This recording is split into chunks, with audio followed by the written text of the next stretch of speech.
வணக்கம். செய்திகளை விரிவாக பார்ப்பதற்கு முன்னதாக தற்போதைய நேரத்திற்கான தலைப்புச் செய்திகளை பார்க்கலாம். தமிழ்நாட்டை வஞ்சிக்காத ஒன்றிய அரசு அமைய மக்கள் நல்ல முடிவை எடுக்க வேண்டும் என முதலமைச்சர் மு.க.ஸ்டாலின் வேண்டுகோள். ஒன்றிய அரசின் நிதி உதவி இல்லாமலேயே பல திட்டங்களை திராவிட மாடல் அரசு செயல்படுத்தி வருவதாகவும் பேச்சு.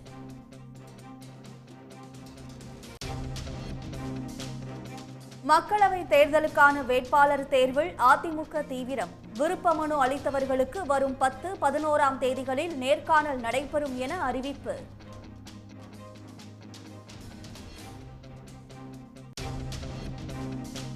மக்களவை தேர்தலுக்கு திமுக சார்பில் போட்டியிட 2984 பேர் விருப்ப மனு. கடைசி நாளில் மட்டும் 335 பேர் மனு அளித்தனர்.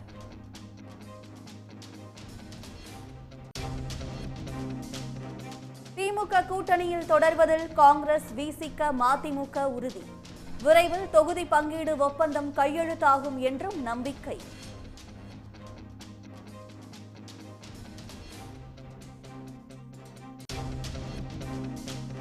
கோடநாடு பங்களாவில் சிபிசிஐடி மற்றும் தடயவியல் நிபுணர் குழுவினர் நேரில் ஆய்வு.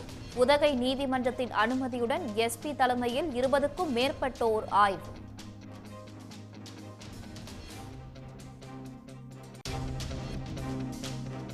தங்கம் விலை சவரனுக்கு மேலும் 400 ரூபாய் உயர்வு. ஒரு சவரன் தங்கம் 48,720 ரூபாய்க்கு விற்பனை.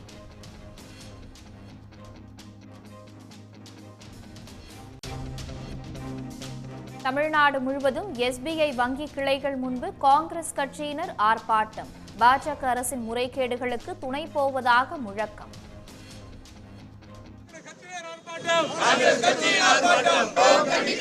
பாஜக மோடியின் ஊழலை மறைக்க துடிக்கும். கண்டிக்கிறோம்.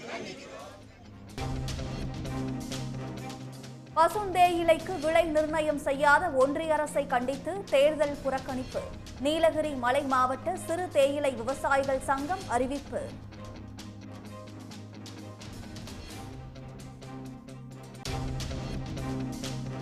ஈரோட்டில் நாடாளுமன்ற தேர்தலை முன்னிட்டு கட்சி கொடிகள் தயாரிக்கும் பணி தீவிரம். கடந்த தேர்தலை விட விலை அதிக ஆர்டர்களை குவிந்து உள்ளதாக தயாரிப்பாளர்கள் தகவல்.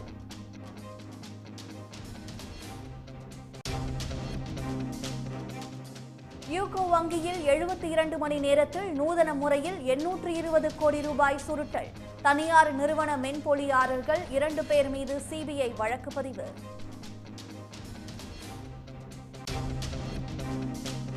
போதைப் பொருள் ஒழிப்பில் நாட்டிலேயே தமிழ்நாடு முன்னிலையில் இருப்பதாக டிஜிபி விளக்கம்.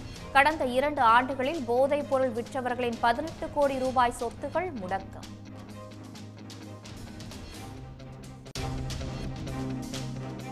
உதகை தாவரவியல் பூங்காவில் மே 22ஆம் தேதி முதல் 6 நாட்களுக்கு மலர் கண்காட்சி நடைபெறும் என அறிவிப்பு. குன்னூர் சிம்ஸ் பூங்காவில் மே 24ஆம் தேதி முதல் 3 நாட்களுக்கு பழ கண்காட்சி நடத்தவும் முடிவு. கொல்கத்தா உயர்நீதிமன்ற முன்னாள் நீதிபதி அபிஜித் கங்கோபாத்யாய் பாஜகவில் இணைந்தார். மேற்கு வங்க மாநிலத்தில் பாஜக சார்பில் வேட்பாளராக களம் இறக்க திட்டம்.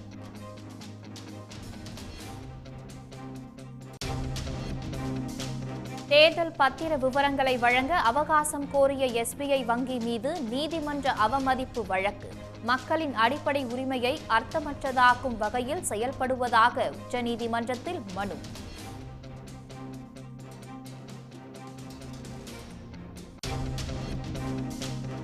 மதுபான கொள்கை முறைகேடு வழக்கில் கெஜ்ரிவாலுக்கு புதிய சம்மன். மார்ச் 16ஆம் தேதி விசாரணைக்கு ஆஜராகுமாறு ரோஸ் அவென்யூ நீதிமன்றம் உத்தரவு.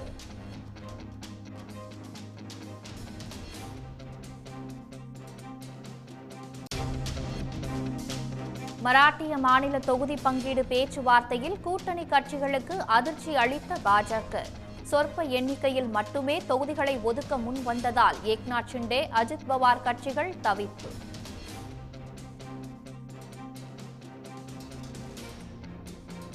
திமுக தொகுதி பங்கீட்டு குழுவுடன் முதலமைச்சர் மு.க.ஸ்டாலின் சென்னையில் ஆலோசனை மேற்கொண்டார். காங்கிரஸ், விடுதலை சிறுத்தைகள், மதிமுகவுடன் தொகுதி பங்கீட்டை இறுதி செய்வது தொடர்பாக அவர் விவாதித்தார். நாடாளுமன்ற தேர்தல் தேதி அறிவிப்புக்கு முன்பாகவே அரசியல் கட்சிகள் கூட்டணி மற்றும் தொகுதி பங்கீட்டில் தீவிரம் காட்டி வருகின்றன. தமிழ்நாட்டிலும் திமுக, அதிமுக, பாஜக கட்சிகள் கூட்டணியை இறுதி செய்வதில் மும்முரம் காட்டுகின்றன. திமுக கூட்டணியில் மார்க்சிஸ்ட் கம்யூனிஸ்ட், இந்திய கம்யூனிஸ்ட், முஸ்லிம் லீக், கொங்குநாடு மக்கள் தேசிய கட்சிகளுடன் தொகுதி பங்கீடு ஒப்பந்தம் கையெழுத்தாகிவிட்டது. இதனிடையே காங்கிரஸ், விடுதலை சிறுத்தைகள், மதிமுகவுடன் தொகுதி பங்கீட்டை இறுதி செய்வது தொடர்பாக முதலமைச்சர் மு.க.ஸ்டாலின் திமுக தொகுதி பங்கீட்டு பேச்சுவார்த்தை குழுவுடன் அண்ணா அறிவாலயத்தில் ஆலோசனை நடத்தினார். அக்கட்சியின் பொதுச் செயலாளர் Duraimurugan, T R. Baalu, K N. Nehru, M R K. Panneerselvam, R. Raja உள்ளிட்டோர் ஆலோசனையில் பங்கேற்றனர்.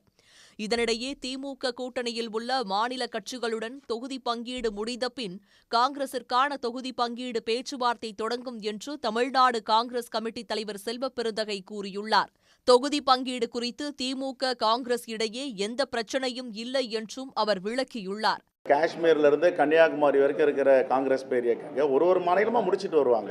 நாங்க பேசிட்டு இருக்கோம். நீங்க நினைக்கிற மாதிரி எந்த ஒரு பிரச்சனையும் இல்லை. ரொம்ப சுமூகமா இருக்கு, இனிப்பா இருக்கு. கசப்புறதா தான் நான் கூட சொல்றது. அதேபோன்று திமுக தலைமையிலான கூட்டணியிலேயே தொடர்வதாக மதிமுக அறிவித்துள்ளது. சென்னையில் நடைபெற்ற அக்கட்சியின் நிர்வாக குழு அவசர கூட்டத்தில் இந்த முடிவு எடுக்கப்பட்டிருக்கிறது.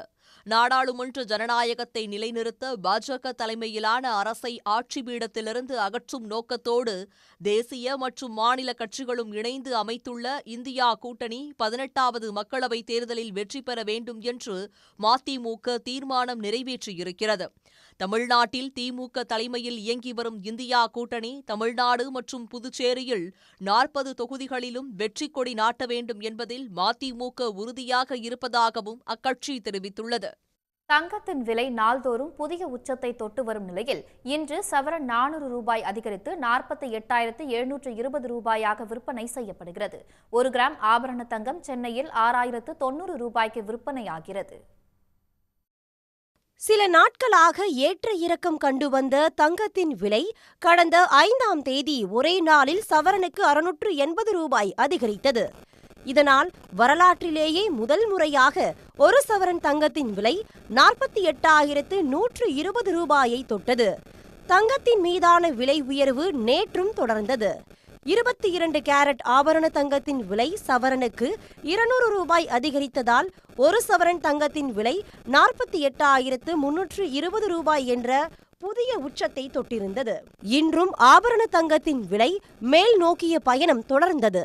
22 கேரட் தங்கம் சவரனுக்கு 400 ரூபாய் உயர்ந்து வரலாறு காணாத வகையில் 48,720 ரூபாய்க்கு தாவி இருக்கிறது. 1 கிராம் தங்கத்தின் இன்றைய விலை 6,090 ரூபாய் ஆகும். ரேட்டு நான் கொஞ்சம் இங்கே சீட்டு போட்டதுலேருந்து 4,750 ரூபா இருந்துச்சு. இப்போ தான் பார்க்குறேன் 6,000ன்றப்பே எனக்கு அதுவே ரொம்ப கஷ்டமாக தான் இருக்குது. என்ன கொஞ்சம் சேவ் பண்ண முடியாது நம்மளால். நிறையா இப்போ மேரேஜ்லாம் வச்சுருக்காங்கன்னா கஷ்டம்தான். இப்போ பெரிய பொண்ணுக்கெல்லாம் நம்ம மேரேஜ் வச்சுருக்கோம், அக்கா வீட்டு பிள்ளைங்களுக்கெல்லாம் மேரேஜ் வச்சுருக்கோன்னா இமிடியேட்டாக போய் நம்ம கொஞ்சம் நிறையா நகை வாங்குறது ரொம்ப கஷ்டமாக தான் இருக்கும்.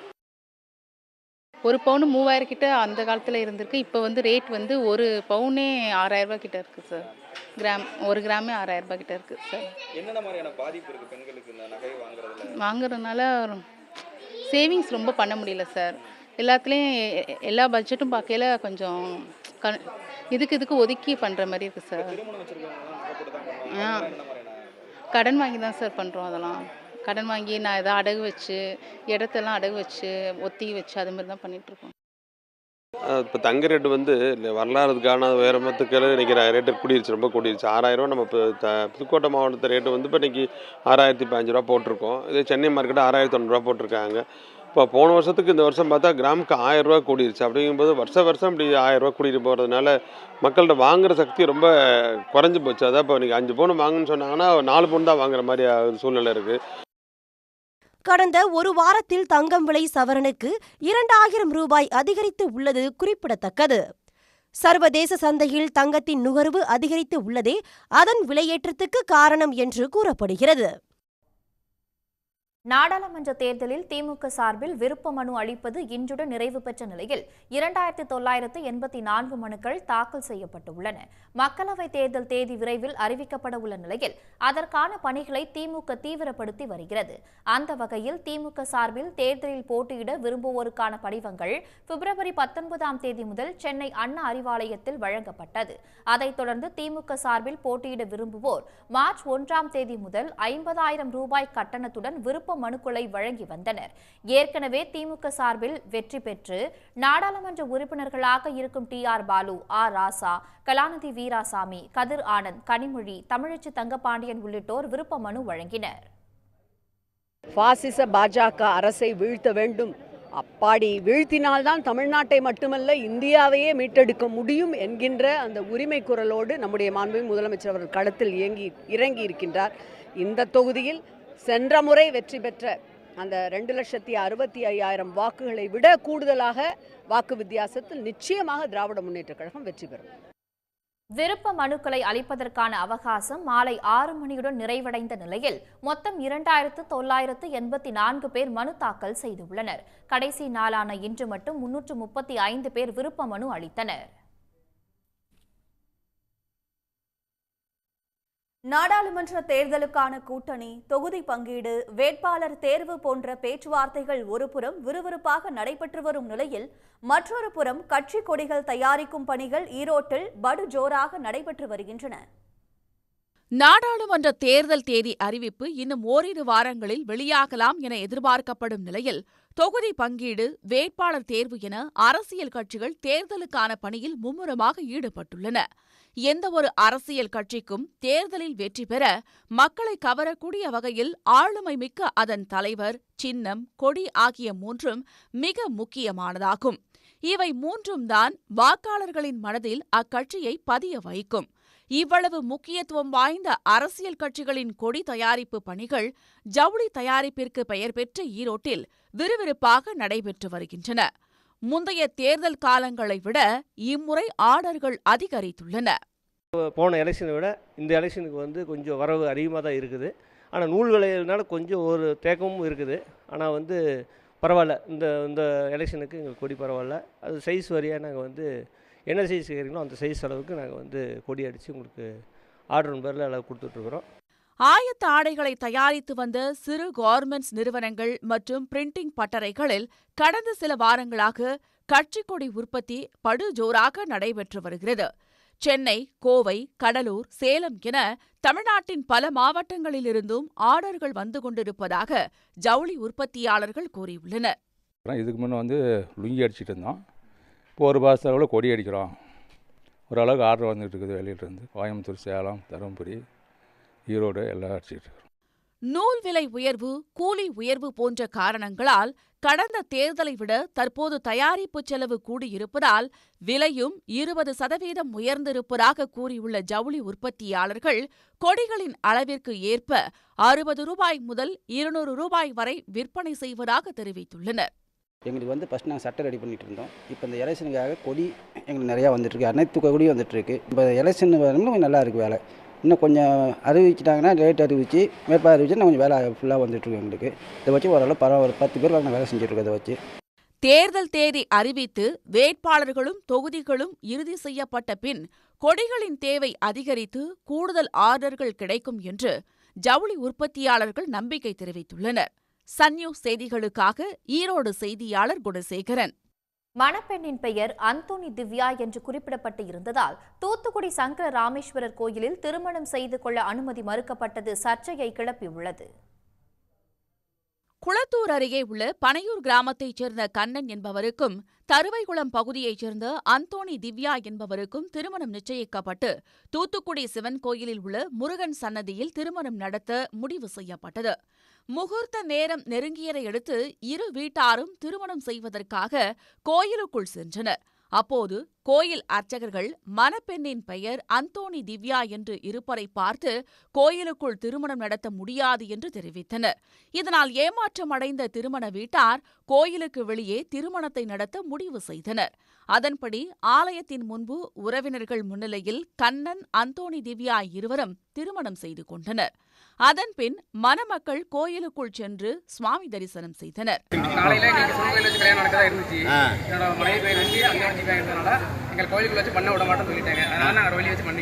திருமணம் செய்து கொள்வதற்கான ஆவணங்களை முறையாக சமர்ப்பித்தும் மணமகள் பெயரில் கிறிஸ்துவ மதத்தை குறிக்கும் பெயர் இடம்பெற்றிருந்ததால் திருமணம் நடத்த முடியாது என்று சொல்வது கண்டனத்திற்கு உரியது என்று மணமக்களின் உறவினர்கள் தெரிவித்தனர். அரசு இந்த விவகாரத்தில் உரிய நடவடிக்கை எடுக்கவில்லை என்றால் நீதிமன்றத்தில் வழக்கு தொடரப் போவதாகவும் அவர்கள் கூறியுள்ளனர். அந்த சர்டிபிகேட்லயே ஹிந்துன்னு தான் இருக்கு, அந்தோணி திவ்யா ஹிந்து தான் இருக்கு, சர்டிபிகேட் வச்சிருக்கோம் நாங்க. இதை கூட இந்த கோயிலில் திருமணம் பண்றதுக்கு அனுமதிக்காம இவங்களை இப்ப வெளியில அனுப்பி அங்க இருக்கிற அதிகாரிகள் எந்த தகவலுமே எங்களுக்கு சரியான தகவல் கொடுக்க மாட்டேங்காங்க. நீங்க முடிக்க கூடாதுங்கிறதுக்கு எங்களுக்கு அதிகாரப்பூர்வமா எழுதி கொடுங்க, இந்த மாதிரி இந்த சர்டிபிகேட் இருக்கிறனாக முடிக்க கூடாதுன்னு சொல்றோம்னு சொல்லி ஏதாவது ரைட் லைன்ல கொடுங்கன்னா கொடுக்கவே மாட்டேன்றாங்க. அது எங்களுக்கு கண்டிப்பா வேணும். அப்படி இல்லைன்னா நாங்க கோர்ட்டுக்கு போறதுக்கு இதே சாட்சியா வச்சுக்கோங்க, டிவி நியூஸ்லயே சாட்சியா வச்சுக்கோங்க, நாங்க கண்டிப்பா கோர்ட்டுக்கு போவோம். இதுக்கு சரியான முடிவு அரசாங்கம் தான் எடுத்து எங்களுக்கு சரியான பதில் சொல்லணும். சிவன் கோயிலில் திருமணம் செய்ய வேண்டும் என்றால் 10 நாட்களுக்கு முன்பே ஆன்லைன் மூலம் பதிவு செய்து உரிய ஆவணங்களை சமர்ப்பிக்க வேண்டும் என்று தெரிவித்த கோயில் நிர்வாகிகள் மணமகள் பெயரில் கிறிஸ்துவ மதத்தின் பெயர் குறிப்பிடப்பட்டிருப்பதால் தங்களால் திருமணம் செய்து வைக்க முடியாது என்று விளக்கம் அளித்துள்ளனர். மணமகள் இந்து மதத்தைச் சேர்ந்தவர் என்ற போதிலும் அவர் பெயரில் கிறிஸ்துவ மதத்தின் பெயர் இடம்பெற்றிருந்ததால் கோயிலில் திருமணம் செய்து கொள்ள அனுமதி மறுக்கப்பட்டது பரபரப்பாக பேசப்பட்டு வருகிறது. தேர்தல் பத்திரங்கள் மூலம் நன்கொடை பெற்றவர்களின் விவரங்களை வெளியிட அவகாசம் கேட்டுள்ள SBI வங்கியை கண்டித்து தமிழ்நாடு முழுவதும் காங்கிரஸ் கட்சியினர் போராட்டத்தில் ஈடுபட்டனர். சென்னை நுங்கம்பாக்கம் SBI தலைமை அலுவலகம் முன்பு தமிழ்நாடு காங்கிரஸ் கமிட்டி தலைவர் செல்வ பெருந்தகை தலைமையில் போராட்டம் நடைபெற்றது. அதில் கட்சியின் மூத்த காங்கிரஸ் நிர்வாகிகள், ஏராளமான தொண்டர்கள் கலந்து கொண்டனர். அப்போது ஒன்றிய அரசு மற்றும் SBI வங்கிக்கு எதிராக கண்டன முழக்கங்கள் எழுப்பப்பட்டன. பிஜேபி கட்சிக்கு பணம் கொடுத்தவர் பட்டியலை உடனடியாக வெளியிடு, வாபஸ் பெறு, வாபஸ் பெறு, வாபஸ் பெறு, வாபஸ் பெறு. உச்ச நீதிமன்றத்தில் தாக்கல் செய்த மனுக்களை உடனடியாக வாபஸ் பெறு. சிவகங்கையில் பாரத ஸ்டேட் வங்கி தலைமை அலுவலகம் முன்பு நடைபெற்ற போராட்டத்தில் காங்கிரஸ் MP கார்த்தி சிதம்பரம் கலந்து கொண்டார். அப்போது SBI வங்கிக்கு எதிராக காங்கிரஸ் கட்சியினர் முழக்கங்களை எழுப்பினர். தொடர்ந்து செய்தியாளர்களை சந்தித்த கார்த்தி சிதம்பரம் விவரங்களை வெளியிட்டால் பாஜகவுக்கு பாதிப்பு ஏற்படும் என்று SBI அவகாசம் கோரியுள்ளது என்று குற்றம் சாட்டினார். சிஸ்டத்துல வந்துருச்சு எல்லாத்தையும் சொல்றவங்க எங்க போச்சு அந்த சிஸ்டம், இது யார்கிட்ட பணம் வாங்கினாங்க சொல்றதுக்கு இவங்களுக்கு சிஸ்டம் எங்க போச்சு, இதுல நம்ம கையில என்னன்னா நாங்க டேலி பண்ணணும் சொல்றாங்க. நம்ம நாளைக்கு போய் பேலன்ஸ் கேட்டோம்னா என்ன, அவர் உள்ள போயிட்டு வால்ட்டை திறந்து உங்க அக்கௌண்ட்ல எவ்வளவு பணம் இருக்குன்னு கையில எண்ணியா வந்து மேனேஜர் சொல்றாரு. அதனால இவ்வளவு கம்ப்யூட்டரைஸ் பண்ணதுக்கு அப்புறம் இதை சொல்றதுல வேடிக்கையா இருக்கு. போன் பேங்கிங் வந்துருச்சு, டிஜிட்டல் இந்தியான்றீங்க, எல்லாமே டிஜிட்டல் சொல்றீங்க, எல்லாம் கம்ப்யூட்டரைஸ் சொல்றீங்க. ஆனா இந்த கணக்கை மட்டும் சொல்றதுக்கு மட்டும் நாங்க கையில போய் மேனுவலா டேலி பண்ணணும் சொல்றது வேடிக்கையாக இருக்கிறது. திருச்சி மத்திய பேருந்து நிலையம் அருகே SBI வங்கியின் தலைமை அலுவலகம் முன்பு மாவட்ட காங்கிரஸ் தலைவர் ரெக்ஸ் தலைமையில் ஆர்ப்பாட்டம் நடைபெற்றது. அதேபோல் மேல சிந்தாமணி பகுதியில் உள்ள SBI வங்கி முன்பு காங்கிரஸ் வழக்கறிஞர் பிரிவினர் ஆர்ப்பாட்டம் நடத்தினர். கண்டிக்கிறோம், கண்டிக்கிறோம், வெளியிடு, வெளியிடு. பாஜகவிற்கு பணம் கொடுத்தவர்கள் பட்டியலை வெளியிடு.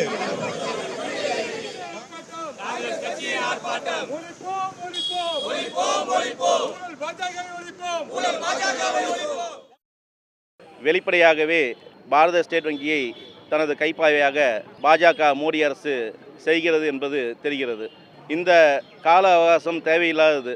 தேர்தல் நேரத்தில் உச்சநீதிமன்றம் கேட்டுக்கொண்டதை உடனடியாக கொடுப்பதற்கு என்ன தயக்கம்? இதேபோல் செங்கல்பட்டு, கள்ளக்குறிச்சி, ஆத்தூர், நாமக்கல், ஆரணி, பல்லடம், தேனி உள்ளிட்ட இடங்களில் SBI வங்கிக்கு எதிராக காங்கிரஸ் கட்சியினர் போராட்டம் நடத்தினர். நாடாளுமன்ற மக்களவைத் தேர்தல் நெருங்கும் நிலையில் ஒடிசாவில் ஆட்சி செய்யும் பிஜு ஜனதா தளம் கட்சியும் பாஜகவும் கூட்டு சேரவுள்ளன. ஏறத்தாழ 15 ஆண்டுகளுக்கு பிறகு இவ்விரு கட்சிகளும் மீண்டும் கூட்டணி அமைத்து தேர்தலை சந்திக்க இருப்பது ஏறத்தாழ உறுதியாகியுள்ளது. ஒடிசா மாநிலத்தில் கடந்த 1997ஆம் ஆண்டு முதல் பிஜு ஜனதா தளமும் பாஜகவும் கூட்டணியில் இருந்தன. ஆனால் 2008ஆம் ஆண்டு கந்தமால் மாவட்டத்தில் ஏற்பட்ட பயங்கர மத கலவரத்தை தொடர்ந்து பாஜகவுடனான உறவை 2009ஆம் ஆண்டு நவீன் பட்நாயக் முறித்துக் கொண்டார். என்றபோதும் தற்போது வரை பாஜகவுக்கு அனுகூலமாகவே நவீன் பட்நாயக் செயல்பட்டு வருகிறார். இந்த நிலையில் நேற்று புவனேஸ்வரில் உள்ள நவீன் பட்நாயக்கின் அரசு இல்லத்தில் பிஜேடி கட்சி நிர்வாகிகள் ஆலோசனை நடத்தினர். இதில் பாஜகவுடன் கூட்டணி அமைப்பது என முடிவு செய்யப்பட்டதாக தெரிகிறது. மறுபுறத்தில் ஒடிசா மாநில பாஜக தலைவர் மன்மோகன் சமல் டெல்லி சென்று தனது கட்சி தலைமையுடன் ஆலோசனை நடத்தியுள்ளார். மக்களவைத் தேர்தலுடன் ஒடிசா சட்டப்பேரவைக்கு இந்த ஆண்டை தேர்தல் நடைபெறவுள்ளது. 6வது முறையாக முதலமைச்சராக விரும்பும் நவீன் பட்நாயக் 15 ஆண்டுகளுக்கு பின்னர் பாஜகவுடன் இணைந்து தேர்தலை சந்திக்க உள்ளார். மொத்தம் உள்ள 147 பேரவை தொகுதிகளில் 47 தொகுதிகளில் பாஜகவும் 100 தொகுதிகளில் பிஜேடியும் போட்டியிடும் என்றும் தகவல் வெளியாகியுள்ளது. நாடாளுமன்ற மக்களவைத் தேர்தலில் 100% விவிபேட் ஒப்புகைச் சீட்டுகள் எண்ணப்பட்டு தேர்தல் முடிவுகளை அறிவிக்க வேண்டும் என விடுதலை சிறுத்தைகள் கட்சி தலைவர் திருமாவளவன் தலைமை தேர்தல் அதிகாரி சத்யபிரதா சாஹூவை சந்தித்து கோரிக்கை மனு அளித்துள்ளார். 100 விழுக்காடு விவிபேட் என்கிற ஒப்புகைச் சீட்டு எந்திரங்களையும் பயன்படுத்த வேண்டும். அந்த ஒப்புகைச் சீட்டுகளை வாக்காளர்கள் தனி வாக்கு பெட்டியிலே போட வேண்டும். அந்த சீட்டுகளை எண்ணி தேர்தல் முடிவுகளை அறிவிக்க வேண்டும் என்கிற கோரிக்கையை வலியுறுத்தி 2 கட்டமாக தமிழ்நாடு முழுவதும் விடுதலை சிறுத்தைகள் ஆர்ப்பாட்டங்களை நடத்தியிருக்கிறோம். அதன் தொடர்ச்சியாக இந்த மனுவை இன்றைக்கு மாநில தலைமை தேர்தல் அலுவலரை சந்தித்து ஒப்படைத்திருக்கிறோம். 100 விழுக்காடு ஒப்புகை சீட்டுகளை எண்ணி தேர்தல் முடிவுகளை அறிவிக்க வேண்டும் என்பதுதான் எங்கள் முக்கியமான கோரிக்கை. பொதுத்துறை நிறுவனமான NLCயின் 7% பங்குகளை விற்பனை செய்ய ஒன்றிய அரசு முடிவு செய்துள்ளது. NLC இந்தியா நிறுவனத்தின் பங்கு விற்பனை மூலமாக ஒன்றிய அரசு 2100 கோடி ரூபாய் நிதி திரட்ட உள்ளது. NLC நிறுவனத்தின் ஒரு பங்கின் நேற்றைய விலை 226 ரூபாய்க்கு என்ற நிலையில் விலையை குறைத்து பங்கு ஒன்றை 212 ரூபாய்க்கு விற்பனை செய்ய திட்டமிடப்பட்டுள்ளது. இது பங்கின் தற்போதைய சந்தை விலையை விட 6% குறைவு ஆகும். முதலில் NLCயின் சுமார் 6.90 கோடி பங்குகளை விற்பனை செய்யவும், வரவேற்பு அதிகமாக இருந்தால் மேலும் 2.77 கோடி பங்குகளை விற்பனை செய்யவும் ஒன்றிய அரசு முடிவு செய்துள்ளது. NLC இந்தியா நிறுவனத்தின் பங்குகளை விற்பனை செய்வதன் மூலமாக ஒன்றிய அரசு 2000 கோடி ரூபாய் முதல் 2100 கோடி ரூபாய் வரை நிதி திரட்ட உள்ளது. NLC இந்தியா கடந்த ஆண்டு 400 கோடி ரூபாய்க்கு மேல் நட்டத்தில் இருந்த நிலையில் 2023-24ஆம் நிதியாண்டின் 3வது காலாண்டில் 250 கோடி ரூபாய் நிகர லாபத்தை ஈட்டியிருந்தது. NLC இந்தியாவில் ஒன்றிய அரசு தற்போது 79.2 விழுக்காடு பங்குகளை வைத்துள்ளது குறிப்பிடத்தக்கது. லாபத்தில் செயல்படும் பொதுத்துறை நிறுவனமான NLCயின் பங்குகளை விற்கும் ஒன்றிய அரசின் முடிவு சர்ச்சைகளை எழுப்பியிருக்கிறது. பங்கு விற்பனை நடவடிக்கையால் இன்றைய பங்குச்சந்தையின் தொடக்கத்திலேயே NLC பங்கின் விலை 3%க்கும் மேல் சரிவடைந்து காணப்பட்டது. ஒன்றிய அரசின் நிதி உதவி இல்லாமல் தமிழ்நாடு அரசு பல்வேறு நலத்திட்டங்களை செயல்படுத்தி வருவதாக கூறியுள்ள முதலமைச்சர் மு.க.ஸ்டாலின், மாநிலங்களை வஞ்சிக்காத ஒன்றிய அரசு அமைந்தால் இன்னும் பல திட்டங்களை மேற்கொள்ள முடியும் என்று கூறியுள்ளார். கொளத்தூர் சட்டமன்ற தொகுதியில் அனிதா அச்சீவர்ஸ் அகாடமியில் பயின்ற 127 மாணவர்களுக்கு முதலமைச்சர் மடிக்கணினி வழங்கினார். மேலும் 355 பேருக்கு தையல் இயந்திரம் உள்ளிட்ட நலத்திட்ட உதவிகள் வழங்கிய அவர் அனைவருக்கும் மகளிர் தின வாழ்த்து தெரிவித்தார். மகளிர் தினத்திற்கு முன்பு இத்தனை மகளிர் பயனடையக்கூடிய திட்டங்களை வழங்குவது மகிழ்ச்சி என்று கூறிய முதலமைச்சர் மு.க.ஸ்டாலின், ஒன்றிய அரசின் நிதி உதவியோ ஒத்துழைப்போ இல்லாமல் நாம் இத்தனை திட்டங்களை செய்து வருகிறோம் என்றும், தமிழ்நாட்டை மதிக்கக்கூடிய ஒன்றிய அரசு அமைந்தால் இன்னும் பல திட்டங்களை செயல்படுத்த முடியும் என்றும் கூறினார்.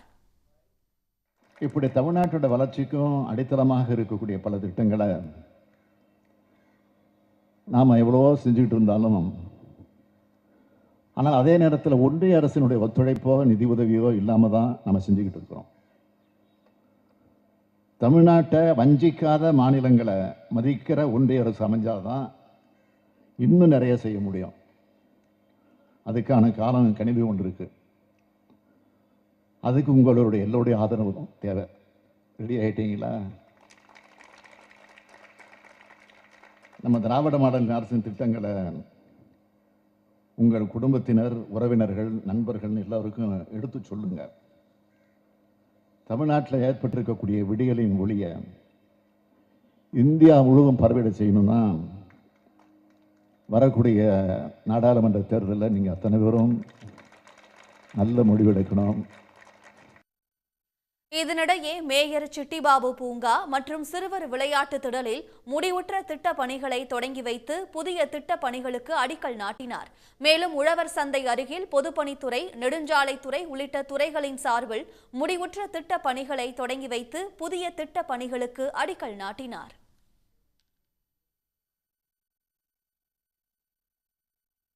மக்களவைத் தேர்தலில் அதிமுகவுக்கு ஆதரவு என்று ஃபார்வர்ட் பிளாக் கட்சியின் மாநில பொதுச் செயலாளர் கதிரவன் கூறியிருப்பது அவரது தனிப்பட்ட விருப்பம் என்று ஃபார்வர்ட் பிளாக் கட்சியின் தேசிய செயலாளர் சுரேஷ் கூறியுள்ளார். அவரது முடிவு கட்சியை கட்டுப்படுத்தாது என்று கூறியுள்ள சுரேஷ், கூட்டணி தொடர்பாக விரைவில் முதலமைச்சரை சந்திக்க உள்ளதாக தெரிவித்துள்ளார். கூட்டணி வைப்பது குறித்து அகில இந்திய ஃபார்வர்ட் பிளாக் கட்சியினுடைய நிர்வாகிகளிடம், தோழர்களிடம், மாநில குழுவிடம் கலந்தாலோசிக்காமல் அனைத்து இந்திய அண்ணா திராவிட முன்னேற்ற கழகத்தினுடைய பொதுச் செயலாளர் எடப்பாடி அவர்களை சந்தித்து ஆதரவை தெரிவித்திருப்பது ஃபார்வர்ட் பிளாக்கினுடைய மாநில தலைவர் கதிரவன் அவர்களுடைய தனிப்பட்ட விருப்பம், முடிவு. அது எந்த விதத்திலும் கட்சியை கட்டுப்படுத்தாது. எடப்பாடி அவர்களுடைய தலைமையிலான அதிமுக ஆட்சி காலத்தில் இடஒதுக்கீடு விஷயத்திலே ஒரு பிரிவினருக்கு 10.5% இடஒதுக்கீடை செய்து பாரபட்சமாக நடத்தி கொண்டு முக்குலத்தோர் சமுதாயத்திற்கு பெரிதும் துரோகம் விளைவித்த அனைத்து இந்திய அண்ணா திராவிட முன்னேற்ற கழகத்தோடு கூட்டணி வைப்பது எந்த விதத்திலும் சிறந்தது அல்ல. அதை பெரும்பான்மையாக அகில இந்திய ஃபார்வர்ட் பிளாக்கில் அங்கம் வகிக்கின்ற முக்குலத்து சமுதாயத்தினர் யாரும் ஏற்றுக்கொள்ள மாட்டார்கள் என்பதை இந்த வேளையிலே தெரிவித்துக் கொண்டு, அதே வேளையில் தென் மாவட்டங்களில் ஏற்பட்ட வெள்ளப்பெருக்கில் நிவாரணங்கள் வழங்குவதிலும் சரி, மக்களுடைய இயல்பு வாழ்க்கைக்கு திரும்ப அமைச்சர் பெருமக்களும் பாராளுமன்ற உறுப்பினர்களும் சிறப்பாக செயல்பட்டார்கள் என்பதையும் கருத்தில் கொண்டு மிக விரைவிலே தேர்தல் குறித்த ஆலோசனை கூட்டத்தை கூட்டி தமிழக முதல்வர் அவர்களை சந்தித்து எங்கள் ஃபார்வர்ட் பிளாக்கு உரிய அங்கீகாரத்தையும் எங்களுக்கு ஒரு தொகுதியை ஒதுக்க வேண்டும் என்று வலியுறுத்துவோம் என்பதை இந்த வேளையிலே தெரிவித்துள்ளோம். மகாராஷ்டிரா மாநிலத்தில் ஷிண்டே சிவசேனா மற்றும் அஜித் பவாரின் தேசிய காங்கிரஸ் கட்சிகளுக்கு சொற்ப தொகுதிகளை மட்டுமே ஒதுக்க பாஜக முன்வந்திருப்பதால் அக்கட்சி தலைவர்கள் கடும் அதிருப்தி அடைந்துள்ளனர். 48 மக்களவை தொகுதிகளை கொண்ட மராட்டிய மாநிலத்தில் இந்தியா கூட்டணி தனது தொகுதி பங்கீட்டை ஒரு வாரத்திற்கு முன்பே நிறைவு செய்துவிட்ட நிலையில் பாஜக தலைமையிலான என்டிஏ கூட்டணியில் இழுபறி நீடிக்கிறது. 2ஆம் கட்ட வேட்பாளர் பட்டியலை இந்த வார இறுதியில் வெளியிட திட்டமிட்டுள்ள பாஜக டெல்லியில் 6 மணி நேரம் பேச்சுவார்த்தை நடத்தியது. அப்போது இழுபறி நீடிக்கும் மகாராஷ்டிரா, ஹரியானா, கர்நாடகா, ராஜஸ்தான் மாநில நிலவரங்கள் குறித்து விவாதிக்கப்பட்டது. இதனைத் தொடர்ந்து மகாராஷ்டிரா மாநிலத்தில் பாஜகவுக்கு 34 தொகுதிகளும், ஷிண்டே சிவசேனாவுக்கு 8 முதல் 10 தொகுதிகளும், அஜித் பவாரின் தேசியவாத காங்கிரசுக்கு 4 முதல் 6 தொகுதிகளும் ஒதுக்கப்பட உள்ளதாக தகவல் வெளியாகியுள்ளது. இதனால் ஏக்நாத் ஷிண்டேயும் அஜித் பவாரும் கடும் அதிருப்தி அடைந்துள்ளனர். ஒன்றுபட்ட சிவசேனாவாக இருந்தபோது 22 தொகுதிகளில் சிவசேனா போட்டியிட்டதாகவும், சிவசேனா கட்சி உடைந்ததும் தங்கள் பக்கம் வந்த 13 எம்பிக்களுக்கு மீண்டும் வாய்ப்பு அளிக்க 13 தொகுதிகளையாவது ஒதுக்க வேண்டும் என ஷிண்டே தரப்பு வலியுறுத்தியுள்ளது. ஆனால் சட்டப்பேரவை தேர்தலில் கூடுதல் தொகுதி ஒதுக்கப்படும் என்று கூறி உள்துறை அமைச்சர் அமித்ஷா உறுதியளித்ததாக தகவல்கள் தெரிவிக்கின்றன. அஜித் பவாரின் தேசியவாத காங்கிரசுக்கு 4 தொகுதிகள் மட்டுமே ஒதுக்கியதால் அக்கட்சியினர் ஏமாற்றமடைந்துள்ளனர்.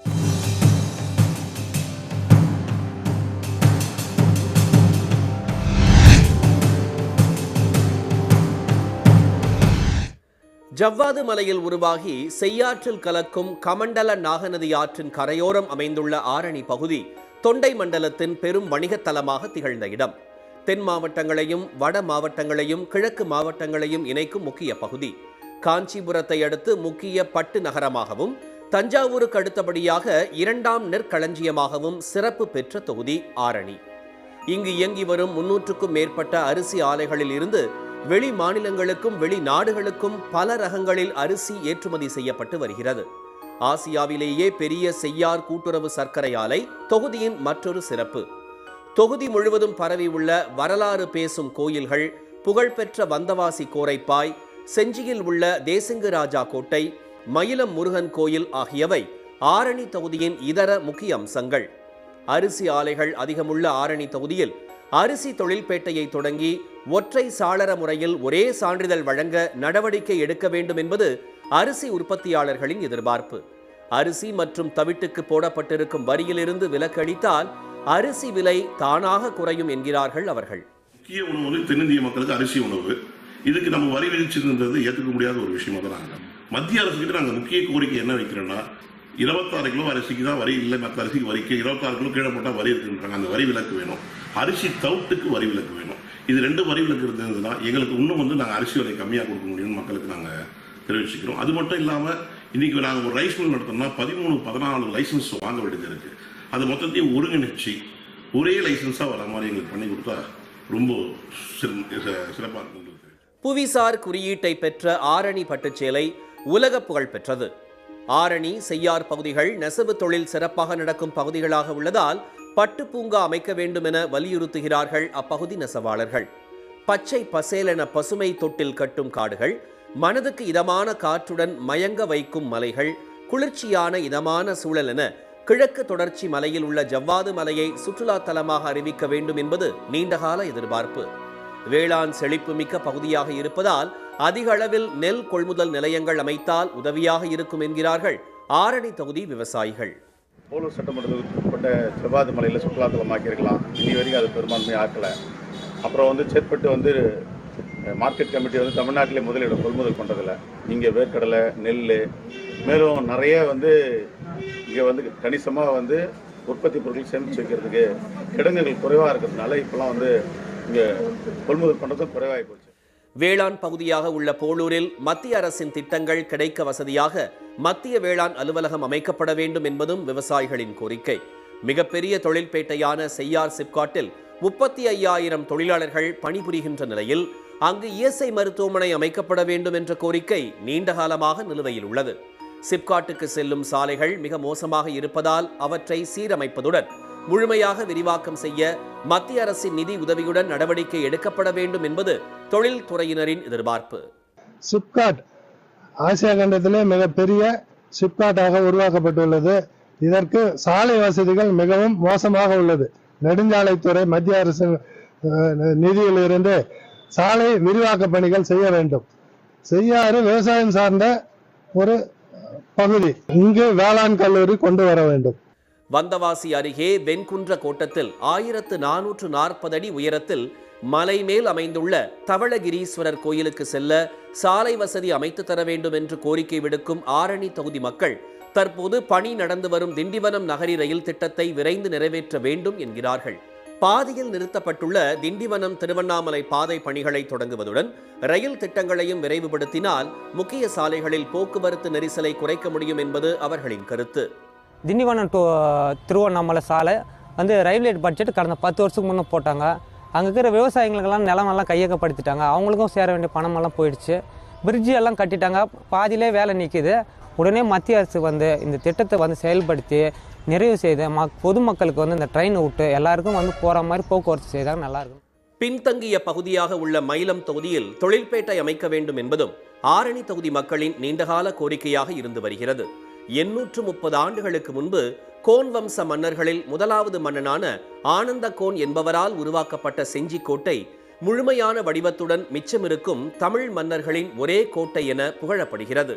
மராட்டிய மன்னன் வீர சிவாஜி கண்டு புகழ்ந்த இக்கோட்டையை ரோப்கார் உள்ளிட்ட வசதிகளுடன் சுற்றுலா மையமாக மாற்றினால் இப்பகுதி வளர்ச்சி பெறும் என்பது ஆரணி தொகுதி மக்களின் கருத்து. செஞ்சி மக்களுடைய எதிர்பார்ப்பாக என்ன இருக்குதுன்னா, செஞ்சி கோட்டையில் வருகை தர சிறுவர்கள் மற்றும் பெரியவர்களுக்கெல்லாம் ஒரு ரோப் கார் வசதி ஏற்படுத்தி கொடுக்கணும், எல்லாரும் சுற்றி பார்க்கணும், இந்த செஞ்சி கோட்டையினுடைய புகழ் இந்தியா மட்டும் இல்லாமல் உலகெல்லாம் பரவணும், இதெல்லாம் எதிர்பார்க்குறாங்க. அப்புறம் சுற்றி இருக்கிற குடிநீர் வசதி, போக்குவரத்து வசதி, அகழி இருக்குது, அதெல்லாம் சுத்தம் பண்ணி அதில் படகு விடலாம். இது மாதிரி எண்ணற்ற இன்ஃப்ராஸ்ட்ரக்சர் செய்யும்போது எங்கள் பகுதியினுடைய பொதுமக்களுடைய வளர்ச்சியும் அந்த நகரத்தினுடைய வளர்ச்சியும் ஏற்படும். நீண்ட காலம் வந்தவாசி மக்களவை தொகுதி என அழைக்கப்பட்டு வந்த இத்தொகுதி 2008ஆம் ஆண்டு தொகுதி மறுசீரமைப்புக்கு பிறகு ஆரணி மக்களவை தொகுதியாக உருவெடுத்தது. ஆரணி மக்களவை தொகுதியில் ஆரணி, போளூர், செய்யார், வந்தவாசி, செஞ்சி, மயிலம் என 6 சட்டப்பேரவை தொகுதிகள் உள்ளன. ஆண் வாக்காளர்கள் 7,32,024 பேரும், பெண் வாக்காளர்கள் 7,58,417 பேரும், மூன்றாம் பாலினத்தவர்கள் 109 பேரும் என மொத்தம் 14,90,550 வாக்காளர்கள் உள்ளனர். வந்தவாசி தொகுதியாக இருந்தபோது காங்கிரஸ் அதிக முறை வெற்றி பெற்றுள்ளது. திமுக, அதிமுக, தமாக, பாமக, மதிமுக ஆகியவையும் வெற்றி பெற்றுள்ளன. ஆரணி தொகுதியான பிறகு காங்கிரஸ் 2 முறையும் அதிமுக 1 முறையும் வெற்றி பெற்றுள்ளன. கடந்த தேர்தலில் திமுக கூட்டணியில் காங்கிரஸ் வேட்பாளர் திரு விஷ்ணு பிரசாத் 6,17,760 வாக்குகள் பெற்று வெற்றி பெற்றார். அவரை எதிர்த்து போட்டியிட்ட அதிமுகவை சேர்ந்த செஞ்சி சேவல் ஏழுமலை 3,86,954 வாக்குகள் பெற்றார். வெற்றி பெற்ற எம்பி தங்களுக்கு அளித்த பெரும்பாலான வாக்குறுதிகளை நிறைவேற்றவில்லை என்பது தொகுதி மக்களின் ஆதங்கமாக உள்ளது. இந்த முறை யார் வேட்பாளராக களமிறங்க போகிறார்கள் என்பது ஒருபுறம் இருக்க, நீண்டகால கோரிக்கைகளை நிறைவேற்றக்கூடிய தங்கள் எம்பியை தேர்வு செய்வதற்கு ஆரணி மக்களவை தொகுதி வாக்காளர்கள் தயாராகி வருகிறார்கள்.